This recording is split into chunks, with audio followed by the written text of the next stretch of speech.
I think I should begin this overview of my book by can everyone hear me? Okay.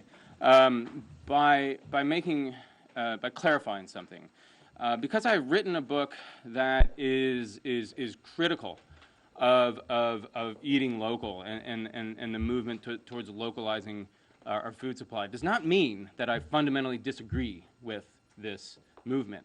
I generally think it's a very good thing, but I am being critical of it. Just because I'm writing a book that is critical of organic production does not mean that I fundamentally disagree with organic production or don't see the value, the great value in that way of producing food. So I want to make that clear from the start, just to let, I know there are people in the audience who are quite committed locavores or committed supporters of organic agriculture. I come in peace. I really do. I'm not the enemy that I think I'm often cast to be. But I do think what distinguishes my approach to the issue of sustainable agriculture is that from the start I've really looked at it in terms of global food production. And as a historian, I'm interested in demographics. I'm interested in kind of larger agricultural issues, and I write about these issues in the 17th century and the 18th century. And when I turn my attention to the 20th century and the 21st century, I became deeply impressed with a problem, and that problem is that we have this impending population growth. We're going to be at about 9.2 or 9.3 billion people by 2050, and as of right now, arable land is maxed out. I mean, the low-hanging fruit has essentially been picked. So this strikes me as a global problem that we're going to have to deal with in the 21st century. The question I asked myself was, how are we going to produce more food on less land with fewer resources? I mean, this strikes me as a major environmental problem of the 21st century, and that's the problem I set out to think about. So when I looked at the locavore movement or the locavore philosophy or just the general effort to localize the food supply, I sort of thought to myself, yeah, this is good, but it's only one step, and possibly a very small step towards solving this big problem that I've just defined. So that's kind of the overriding premise of everything I'm going to talk about today. What I'm going to do is take about 6 topics, and I'm just going to get into them a little bit because I have sort of 6 ways that I think we should address this problem. Believe me, I don't have an answer. I don't have the answer, but I do think that I have at least a vague enough outline that we can take some important steps toward achieving truly sustainable agricultural production in the 21st century. And I hope to leave plenty of time for questions at the end.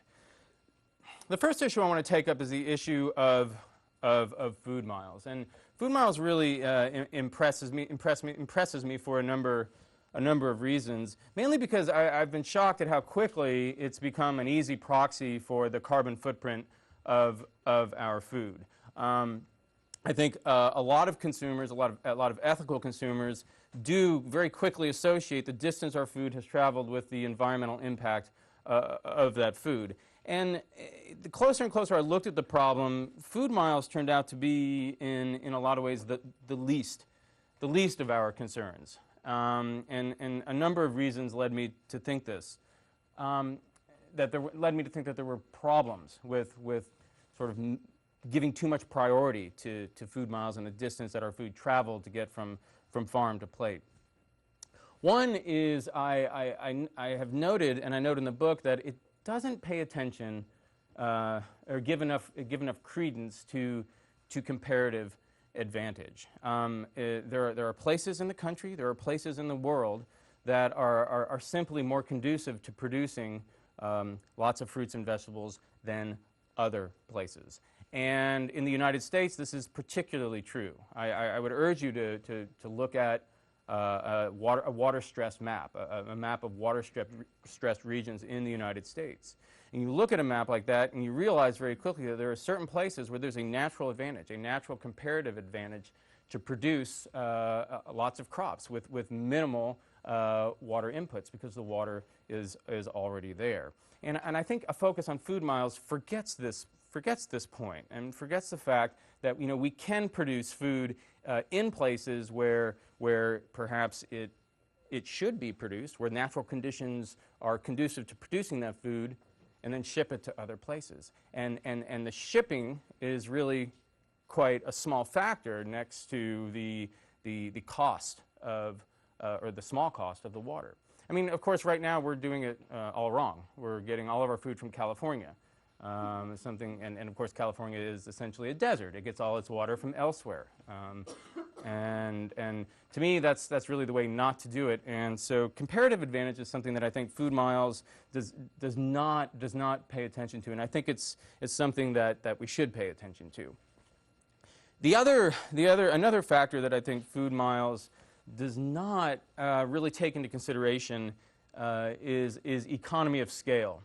Every now and then, I am guilty of thinking like a capitalist, and economy of scale, strikes me as an important concept when we're talking about global food production, and something I like to, a point I make in the book, and something that I like to remind people who are skeptical of me being critical of Food Miles is, 20,000 apples, or 2,000 apples, let's say, traveling by truck 2,000 miles from an energy perspective, is no different than 20 apples traveling by truck 20 miles. I mean, what the important calculation here is mile per apple, and of course it's going to be the same for both of them. I have very little love in my heart for industrial agriculture, and I don't believe I say a good word about it in my book. And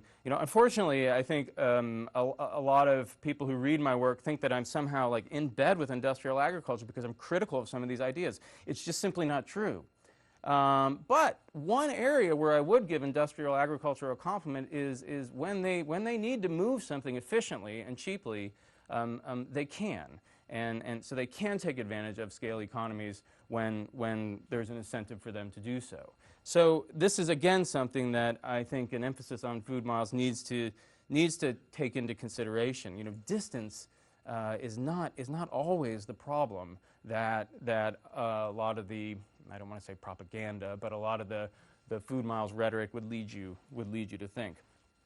I think more important than the other two, and the final point I want to mention about Food Miles and why I'm critical of Food Miles in the book, is if you're just going to focus on the distance food travels, there's a chance, I'm not saying everyone thinks this way, but as consumers we can only take on so much, and there's a chance that you might not pay as much attention to what really matters, I think, when it comes to the energy cost of our food, and that's production.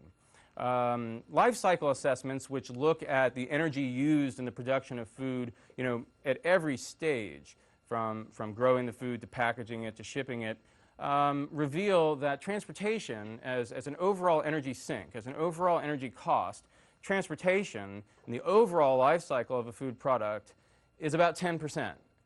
And so my question is, what's going on with this other 90%? And where the inefficiencies are happening, where the energy sink is hidden, is often in areas of production. And one of the things that really frustrates me is that, as really ethically concerned consumers, we're getting hung up on this mile measurement, and we're not taking the time to actually investigate how our food is produced. And let me just give you a couple of examples of how Food Miles and an emphasis on Food Miles can lead to some counterintuitive results. And there are two studies, both of which I summarize in my book. One has to do with lamb. And this study, which was funded by the New Zealand government, which certainly has an interest in the outcome here, but the study found that in Great Britain, it made actually more sense, energy-wise, in terms of energy efficiency, it made more sense to purchase your lamb from New Zealand environmentally than it did to purchase your lamb locally in the UK. And you go, wow, how is that possible? That can't be possible because of it's traveling across the world.